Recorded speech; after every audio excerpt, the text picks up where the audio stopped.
Well, thank you, Mr. Chairman. I'd like to thank the Secretary for his extraordinary efforts, the travel, the stress, everything that's been involved, not just with yourself, but your staff and the other members of the Cabinet. They've been extraordinary.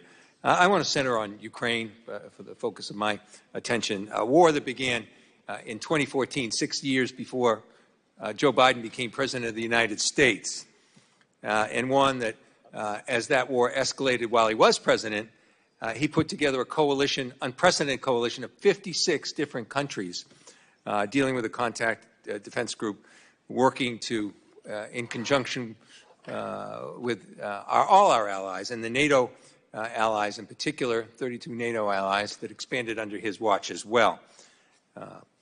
I would like to talk about, recently I was, just a few weeks ago, in Ukraine, spoke with President Zelensky, spoke with the Minister of Defense there, among others, and saw the impact of the 6-month delay that occurred in this Congress. As grateful as we are that we finally had a vote on it, the Speaker held this up for 6 months, in spite of the fact there were 311 members of Congress in bipartisan fashion that voted for that. And it did have an effect. That's the one thing that became clear from that visit and became clear afterwards.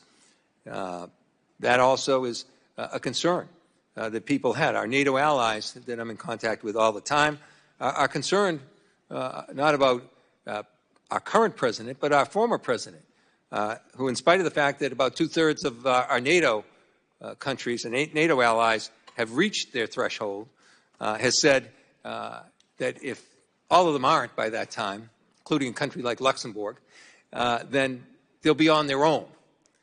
That's where the concern rests today. But the war has taken terrible toll and taken terrible concerns.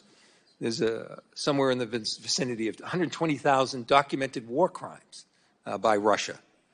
The kidnapping of children still remains a very difficult issue, and chemical weapons have been documented as being used as well.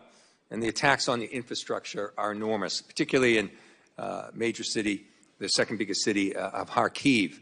And along those lines, Mr. Secretary, I just want to see what you can say in an open hearing in this regard. I know some things will be classified, but if you could give us some indication, even if there's an openness and general discussion on the issue, I do believe when you look at what's happening in Kharkiv, myself, that just something that's maybe 5 miles away where they're lobbing these weapons, destroying the infrastructure of the second biggest city, that there should be more of a clear message from the United States with U.S. weapons that at least they can retaliate in a defensive position in that kind of proximity to go back at the source of that. So could you share with us what you can? Is there an openness to that discussion with the United States and with the coalition that we have so that that can be more clear? Because President Zelensky, members of their parliament, other officials that I've spoken with are concerned that they won't be able to do that. Well, first of all, we are grateful that the supplemental was approved and is not only approved, but the materials that are being paid for by the supplemental are now getting there. I wish it hadn't taken 6 months, really just in the nick of time. I was just there as well. I was in Ukraine about a week ago, 10 days ago. And I also want to applaud the chairman of the committee for the work that he did to make sure that we got the supplemental through. We are determined to make sure that not only does Ukraine have what it needs to defend itself, but we obviously constantly have to look at what those needs are in any given moment and how it can most effectively do it. Are there just at least an openness to that discussion? We're always open to another question. We're always open to conversations with our allies and partners about what their needs are. We want to make sure that they have what I'll they need. I'll convey to you at least my feeling that they should be able to do that, and I hope that that discussion can occur quickly. Just quickly, I've got a few seconds left, and it's tough.